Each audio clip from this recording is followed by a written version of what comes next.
Bienvenue dans Mosaïque Salsa, le podcast qui t'emmène au cœur de la salsa en explorant sa danse, sa musique, son histoire et sa culture.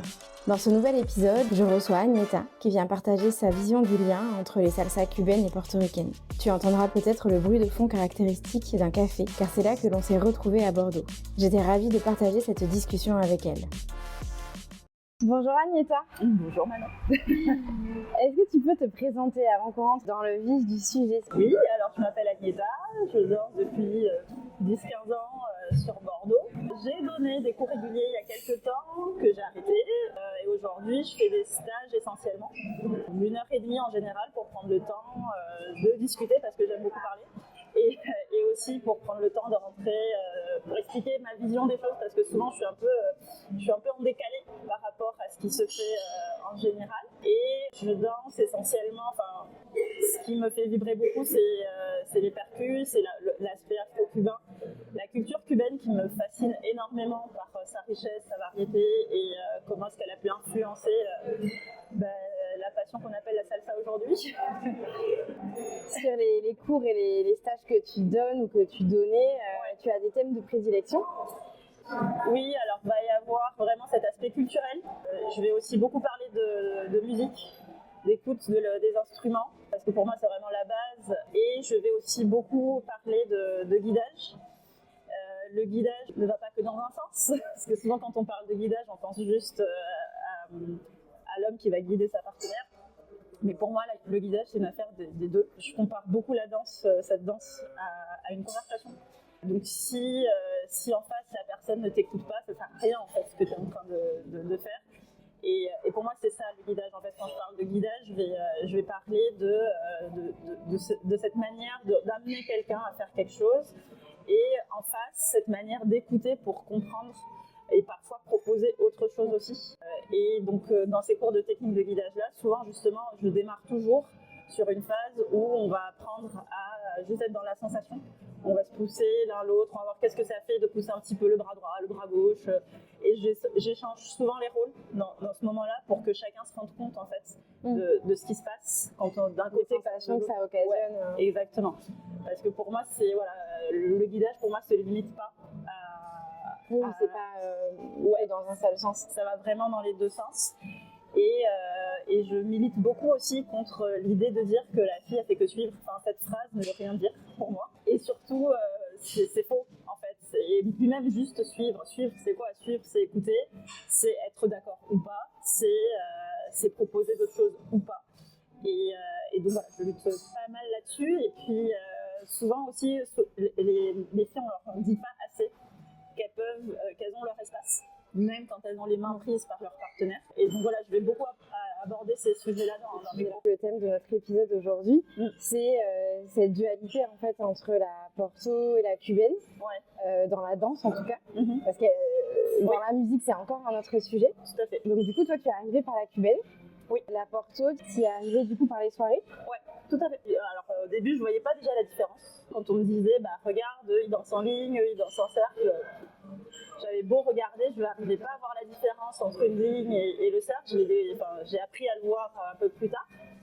Et oui, c'est en voyant les gens danser sur des musiques un peu différentes, tout ça, je me suis dit, tiens, je vais essayer. C'était cool. Et aujourd'hui, oui, je fais la différence entre la ligne et le cercle. C'est sûr qu'au début, je me souviens que, non, je ne le vois pas. Mais voilà, c'était assez marrant. Parce que, sachant qu'aujourd'hui, en plus, c'est vraiment deux entités. Ouais, vraiment, aujourd'hui, même quand on va en soirée, il y a deux salles. C'est rare d'avoir une soirée où il y a les deux. Donc, je trouve ça dommage. Et comment t'es arrivée dans la salsa cubaine? Est-ce que c'était un hasard? Est-ce que tu voulais faire de la salsa? Non, pour la petite histoire, j'avais un ex, encore avant d'arriver dans la salsa, qui voulait m'apprendre la salsa. J'ai pas du tout aimé. Et ensuite, je suis arrivée dans un cours de bachata. J'avais envie d'apprendre la bachata. Et il y avait une initiation salsa, et c'est là où j'ai été essayée. Je me suis dit, tiens, pourquoi pas. Deuxième chance, si ça a marché. C'est ça. Et finalement, voilà. D'accord. Donc en fait, c'était un peu un hasard dans le sens où là, c'était un cours de cubaine. Ouais. Cette initiation-là. Ouais, c'est ça. Okay. Donc oui, complètement. Je connaissais pas du tout le milieu, je connaissais pas du tout la musique. Je suis vraiment arrivée par hasard. Et pour toi, aujourd'hui, d'un point de vue vraiment la danse, c'est quoi les principales différences entre la porto et la cubaine? Pour moi, c'est vraiment une affaire de danseur, comme tu disais tout à l'heure. Après, depuis, je me suis pas mal renseignée sur la musique. Il y a aussi une influence justement de territoire qui s'est pas mal développée à New York, tout ça. Il y a aussi ce truc-là. Et souvent, la musique qu'on associe à la Porto, c'est de la musique qui s'est aussi développée dans ces espaces-là. Donc, à ce niveau-là, je comprends. Mais je reviens à mes débuts où j'étais incapable de faire la différence, que ce soit en regardant les gens danser ou même en écoutant la musique. Je faisais pas la différence, et encore aujourd'hui, il y a pas mal de morceaux sur lesquels on peut danser les deux. Et au contraire, moi, c'est ça que je trouve intéressant. En fait, quand on se met pas ces barrières-là, c'est intéressant de savoir, à la fois pour des histoires de code, mais c'est aussi pour une histoire de vocabulaire, de danse. Mais une fois que tu sais, je trouve ça intéressant de pouvoir justement faire l'un, l'autre. Jongler entre les deux. Exactement. Et c'est souvent les moments que je trouve les plus cool et les plus drôles. Et les moments où on s'amuse le plus, en fait, je trouve. Et justement, donc en termes de vocabulaire de danse, tu commençais à parler de l'aspect circulaire ou de l'aspect en ligne. Oui. Qu'est-ce qu'il y a d'autre comme différence ou comme point commun? La différence, je dirais la posture. Forcément, surtout pour les filles. Parce qu'en Porto, il y a l'étouffe sur place, surtout, et sur la fameuse ligne. En cubaine, moi, je trouve qu'on tourne plus en cubaine. D'accord. C'est juste qu'on tourne plus en se déplaçant.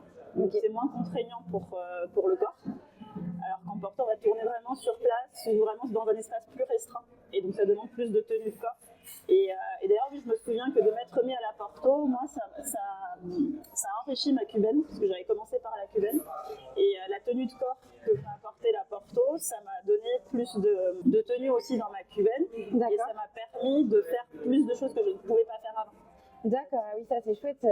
Donc la Porto t'a apporté en cubaine, et quand tu as commencé la Porto, qu'est-ce que la cubaine t'a apporté? J'aime beaucoup les percussions, donc c'est plus au niveau de la musique, de pouvoir utiliser du vocabulaire qu'on associe au domaine cubaine en Porto, tu vois, parce qu'il y a aussi des moments musicaux où ça se rejoint, on parlait de point commun tout à l'heure. Ça se rejoint sur les solos, et pour avoir changé quelques musiciens, il y a effectivement ce truc où ils te disent, bah oui, c'est assez codifié quand même comment est-ce que les morceaux sont montés, donc c'est globalement la même chose.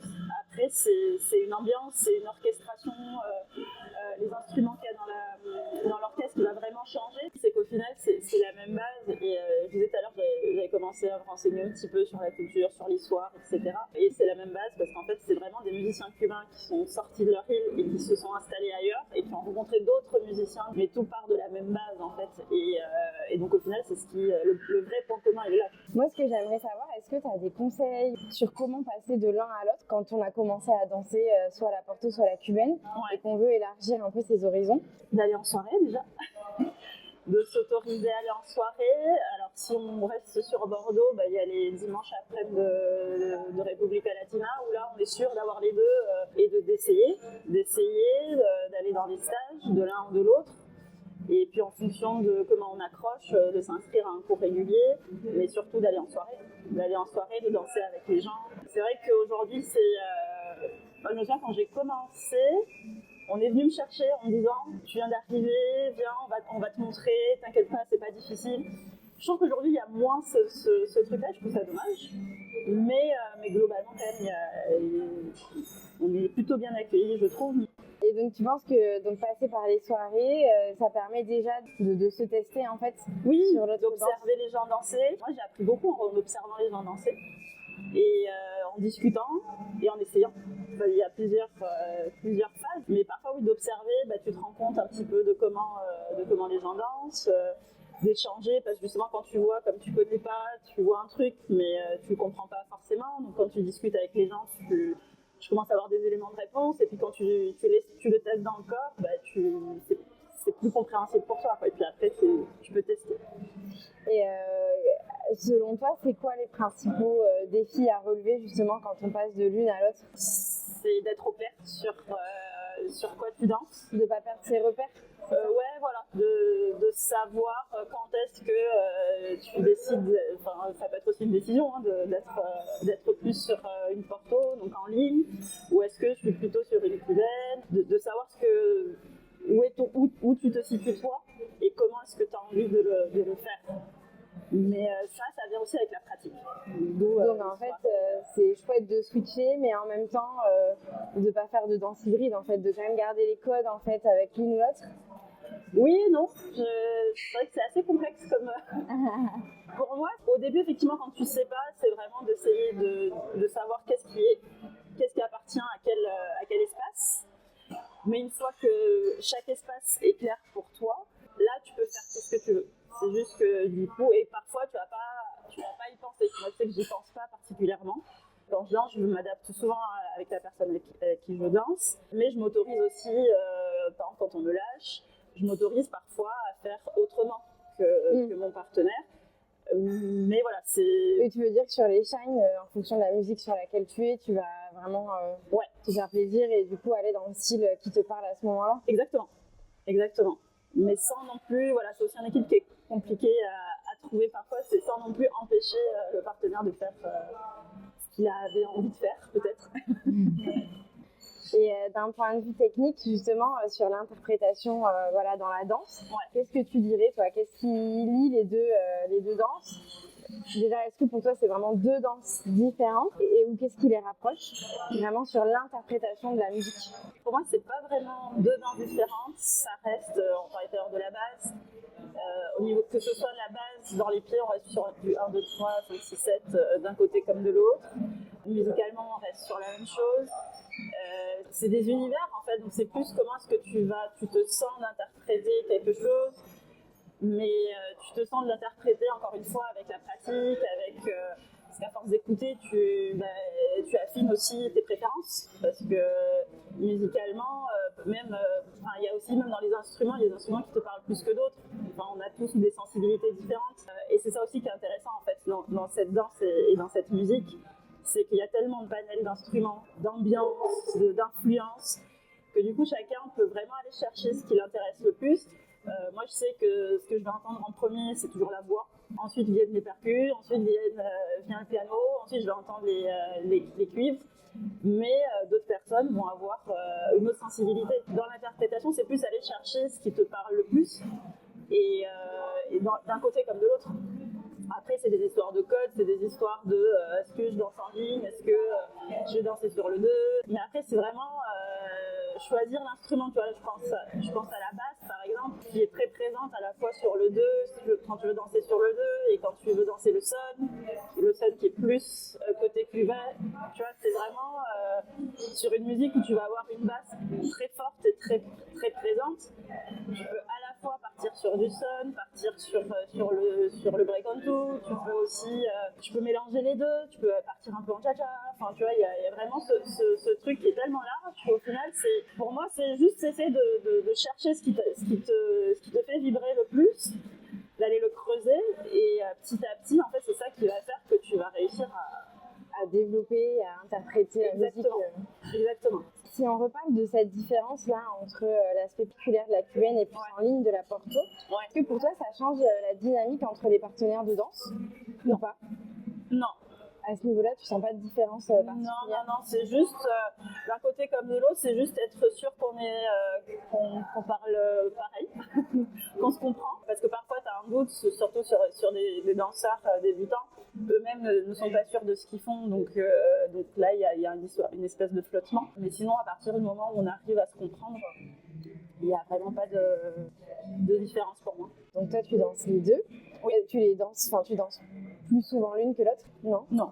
C'est vraiment une histoire de soirée, d'opportunité, mais j'ai pas plus une préférence de l'un ou de l'autre. Je m'amuse beaucoup dans les deux, et c'est pour ça que je trouve ça vraiment dommage. Moi j'ai le cœur déchiré à chaque fois que je suis sur un festival, parce qu'il y a une salle cubaine, une salle porto, et à chaque fois je navigue entre les deux, mais j'aime autant l'un que l'autre, et parfois en fonction des événements, en fonction des DJ qui sont en train de mixer, parfois au final je vais passer toute la soirée dans la salle porto, parfois je vais toute la soirée dans la salle cubaine, mais c'est vraiment aléatoire parce que j'aime beaucoup les deux. Est-ce que tu penses qu'il y a une de ces deux danses par laquelle il est plus facile de commencer? Je pense que ça dépend surtout du parcours de chacun. Si tu as déjà fait de la danse avant et que tu as fait du classique, tu as fait un peu des danses assez académiques, la porto te paraîtra plus accessible. Si tu arrives des danses plutôt afro,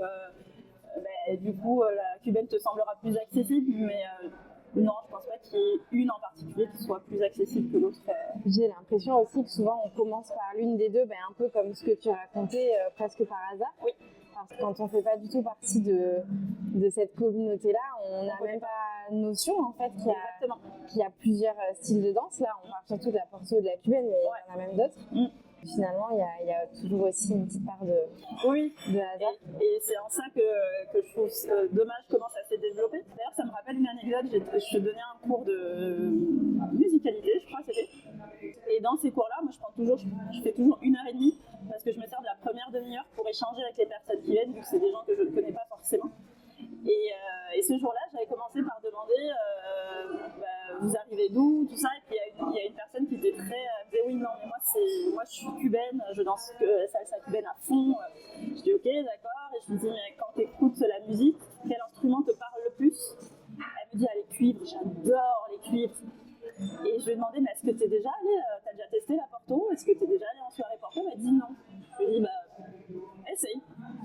Si tu adores les cuivres, tu vois, c'est la musique qui est associée à la porto. Il y a quand même vachement plus de cuivres que la musique qui est associée à la cubaine.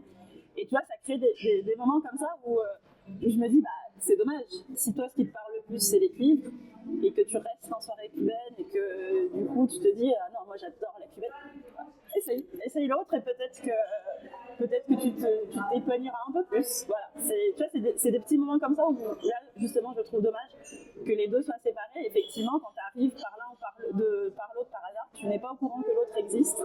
Et du coup, tu te dis, ouais, non, c'est bon. Oui, puis les deux communautés, c'est ça, se mélangent pas forcément. Ouais. Je suis bien placée pour le dire.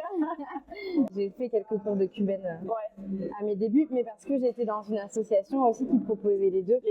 Donc c'est vrai qu'assez tôt, ça m'a permis de découvrir l'existence de la cubaine. Ouais. Aujourd'hui, il y a de moins en moins d'assauts qui proposent les deux. Il y a toujours cette dualité entre les spécialistes et du coup ceux qui proposent un panel un peu plus large. Et il y a quelque chose aussi là, du coup ça me fait penser à ça, ton anecdote, mais autour de la perception aussi de ces deux styles de danse, mais même au-delà de ça, de ces deux communautés. On oppose toujours un petit peu le côté chaleureux de la cubaine avec le côté plus technique, parfois plus guindé de la porto. Alors moi je trouve ça très dommage. Moi j'aspire pas forcément à des soirées mixtes parce que c'est mes goûts, mais en termes de perception, je trouve que vraiment il y a de tout dans les deux communautés. Ah oui, il y a vraiment de tout. Et puis même moi ce que je raconte souvent pour naviguer entre les deux, tout ce que reprochent les danseurs de cubaine aux danseurs de porto, les danseurs de porto les reprochent aux danseurs de cubaine. Enfin vraiment, même ce côté un peu guindé qu'on reproche à la porto, il existe aussi en cubaine. Et il y a des deux côtés, il y a exactement les mêmes reproches, les mêmes choses en fait. Et je trouve ça d'ailleurs très drôle parfois parce que je me retrouve dans des conversations identiques envers l'autre danse, tu vois, l'autre communauté.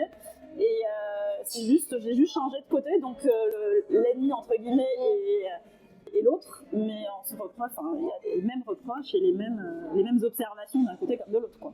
Mais c'est vrai que ça n'a pas trop de sens parce qu'en fait chacun peut vivre à côté de l'autre, parfois avec l'autre dans certaines soirées, dans certains événements. Il y a aussi souvent ce côté élitiste qui est reproché à la porto. Mais côté porto, on va dire la même chose de ceux qui sont côté cubaine, surtout ceux qui sont beaucoup dans l'afro, 100% afro. Il y a aussi ça qui est reproché par l'autre côté, et moi c'est ça qui me fait sourire. Et à la fois que je trouve dommage, parce que au final, on fait tous la même chose, quoi, avec chacun ses préférences.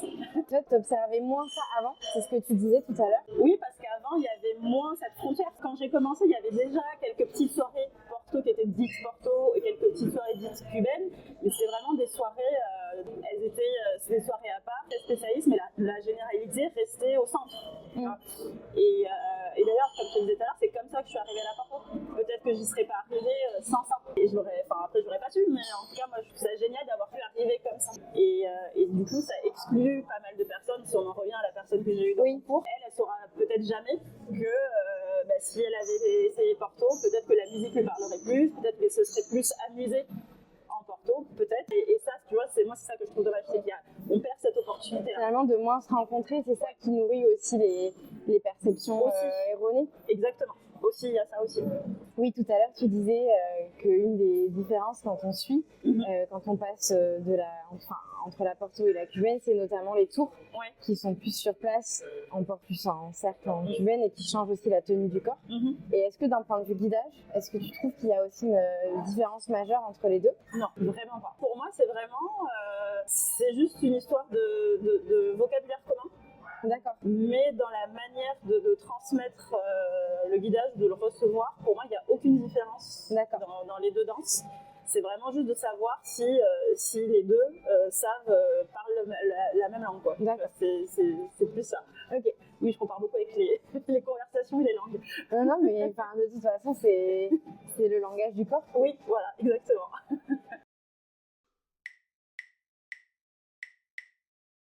J'ai une dernière question pour toi. Oui. Est-ce que tu peux me dire quelle place occupe la salsa dans ton quotidien aujourd'hui? Très bonne question. Écoute, j'écoute pas toujours de la salsa. J'écoute énormément de musique, mais c'est toujours là. C'est toujours là quelque part. Mais sinon, même quand je danse, après je danse pas que la salsa aussi. Je fais de l'afro-contempo à côté. Je teste pas mal de choses. Mais on va dire que ça fait partie de mon quotidien sans être non plus omniprésent.